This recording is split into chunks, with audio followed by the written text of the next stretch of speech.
and today we're tackling a topic that's been causing a stir in the financial circles. What happens when the debt can't be repaid?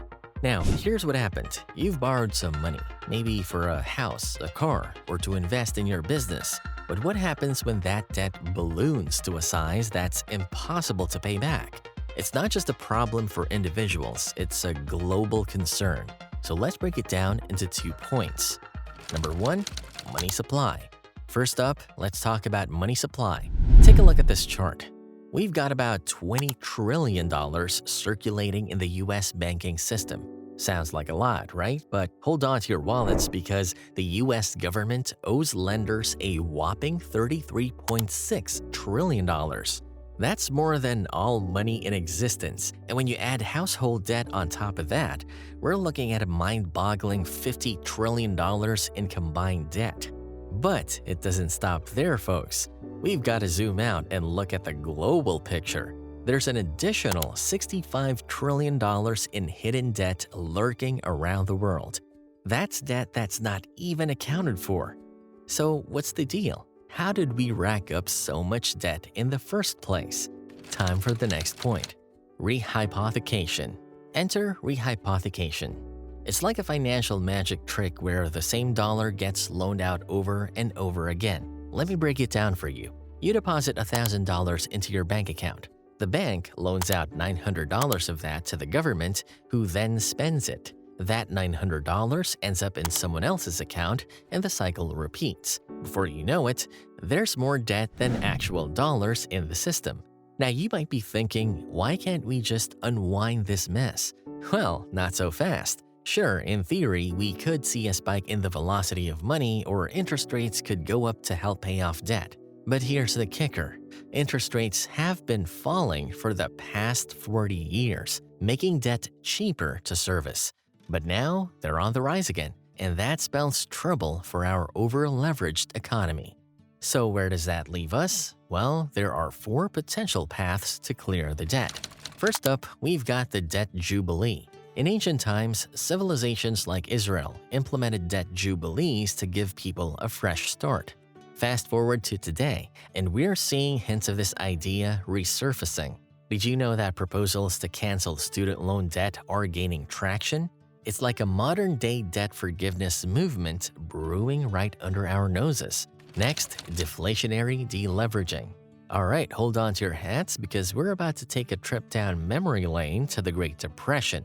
When defaults started piling up back then, it set off a domino effect, sending asset prices into a freefall. Scary stuff, right? Well, believe it or not, history has a funny way of repeating itself, and this path is always lurking in the shadows. It's the 1930s, and the world is reeling from the aftermath of the stock market crash of 1929.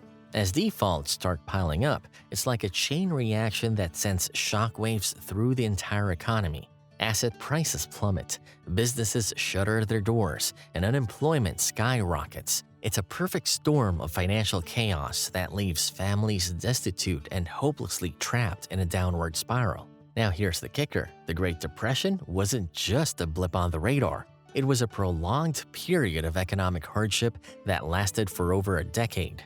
Imagine living through years of uncertainty with no end in sight. It's a sobering reminder of the devastating impact that deflationary deleveraging can have on society. And here's the scary part. While we like to think that we've learned from the mistakes of the past, history has a funny way of repeating itself.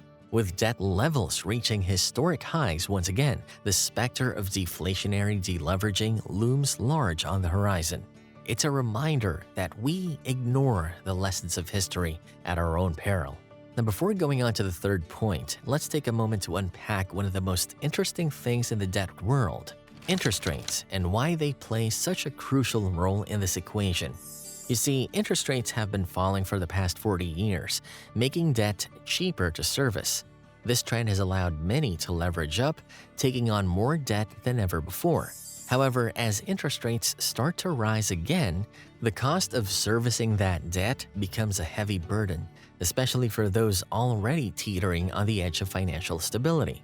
What are your thoughts about this? We'd love to hear from you. And hey, don't forget to smash that like button and click subscribe. Pretty please? And going back. The third one, inflationary deleveraging. Now let's tackle the elephant in the room, inflation. When central banks start printing money like there's no tomorrow, it's like pouring fuel on the fire. Sure, it might ease the debt burden temporarily, but did you know that excessive money printing can lead to runaway inflation? It's like playing with fire and not realizing how quickly it can spread. Just take a look at countries like Zimbabwe or Venezuela, where hyperinflation ran rampant. In Zimbabwe, prices doubled every day during the peak of hyperinflation, rendering the country's currency practically worthless. Can you imagine waking up one morning to find that money in your wallet couldn't even buy a loaf of bread? It's a stark reminder of the devastating consequences of unchecked inflation. But here's the kicker. Inflation doesn't just erode the value of money, it also wreaks havoc on people's lives. Savings evaporate, purchasing power plummets, and everyday essentials become luxury items. It's a vicious cycle that traps people in a never-ending struggle to make ends meet. And the last one, productive output boom. Alright, let's end on a high note, shall we? Imagine a world where innovation is booming and economic growth is off the charts. Sounds too good to be true? Well, think again. We've seen it happen before with game changers like the Industrial Revolution or the tech boom of the 90s.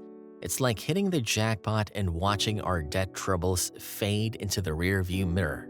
Imagine a scenario where technological breakthroughs or innovative new industries lead to a massive increase in productivity. Suddenly, goods and services are being produced at a faster rate and a lower cost, leading to higher profits and greater economic prosperity. Now, here's where things get interesting. As businesses thrive and incomes rise, individuals and companies find themselves in a better position to pay off their debts. It's like a rising tide that lifts all boats, lifting the burden of debt along with it. But wait, there's more. As the economy booms, tax revenues soar, providing governments with additional resources to pay down their debts. It's a virtuous cycle where increased productivity leads to higher revenues, which in turn helps reduce the overall debt burden. But again, it may help now, but now is not forever. And there you have it, folks. A whirlwind journey into the labyrinth of debt and its myriad of implications for our economy. From the staggering numbers of our national debt to the potential paths to clear it. We've covered a lot of ground today. But what's the key takeaway from all of this? Well, it's simple. Awareness. By understanding the complex interplay between debt, inflation, and productivity, we empower ourselves to make informed decisions about our financial future. So whether you're a seasoned investor or just starting out on your financial journey, remember this: knowledge is power. By staying informed and adaptable, we can navigate the twists and turns of our debt-laden economy and emerge stronger on the other side. Keep learning, keep growing, and remember, the road to financial mastery may be long and winding, but with the perseverance and a dash of wisdom, we'll get there together. This is Money Masters signing off. Stay savvy, stay sharp, and may your investments always be ka-ching!